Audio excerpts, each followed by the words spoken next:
ਅੱਛਾ ਬੋਲ ਇਨ ਦਾ ਐਂਡ ਇੱਕ ਮਤਲਬ ਜਿਹੜੇ ਸਾਡੇ ਇੱਥੇ ਵਰਕਰ ਨੇ ਉਹਨਾਂ ਵਾਸਤੇ ਬਾਰਸੀਲੋਨਾ ਵਾਸਤੇ ਕੋਈ ਤੁਹਾਡੇ ਕੋਲ ਕੋਈ ਮਸ਼ਵਰਾ ਹੋਵੇ? ਮਸ਼ਵਰਾ ਯਾਰ ਇਹ ਹੈ, ਸਾਰੇ ਰੈਸਟੋਰੈਂਟ ਫੀਲਡ 'ਚ ਬੜੇ ਹੋਏ ਨੇ, ਠੀਕ ਹੈ ਨਾ। ਉਹ ਯਾਰ ਭਰਾਵੋ ਬਾਹਰ ਨਿਕਲ ਜਾਓ ਕਿਸੇ ਪਾਸੇ, ਕੋਈ ਹੋਰ ਵੀ ਕੰਮ ਕਰ ਲਓ, ਦੁਨੀਆ 'ਚ ਹੋਰ ਵੀ ਕੰਮ ਬੜੇ ਜ਼ਿਆਦਾ ਨੇ। ਕਿਸੇ ਹੋਰ ਪਾਸੇ ਵੇਖੋ, ਕਿਸੇ ਹੋਰ ਕਿਸੇ ਦਫ਼ਤਰੀ ਲਾਈਨ 'ਚ ਵੜੋ, ਕਿਸੇ ਹੋਰ ਪਾਸੇ ਟੁਰ ਜਾਓ। ਜਨਾ ਆਉਂਦਾ ਦੀ ਗੱਲ ਕਾਫੀ ਜ਼ਿਆਦਾ ਦੋਸਤ ਨਿਕਲੇ ਹੋਏ ਨੇ ਰੈਸਟੋਰੈਂਟ ਫੀਲਡ ਵਿੱਚ, ਅੱਗੋਂ ਟੁਰ ਗਏ ਟੈਕਸੀ ਵਿੱਚ ਟੁਰ ਚਲੇ ਗਏ ਨੇ।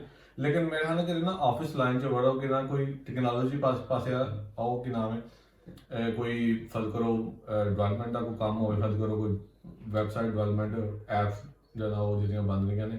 ਕਿਉਂਕਿ ਜਦ ਮੈਂ ਦੇਖਿਆ ਜਦੋਂ ਉਹ ਆਈਟੀ ਫੀਲਡ ਵਿੱਚ ਜਦੋਂ ਸਪੇਨ ਬਹੁਤ ਪਿੱਛੇ ਗਏ, ਬਹੁਤ ਹੀ ਜ਼ਿਆਦਾ ਪਿੱਛੇ ਗਏ, ਠੀਕ ਹੈ ਨਾ।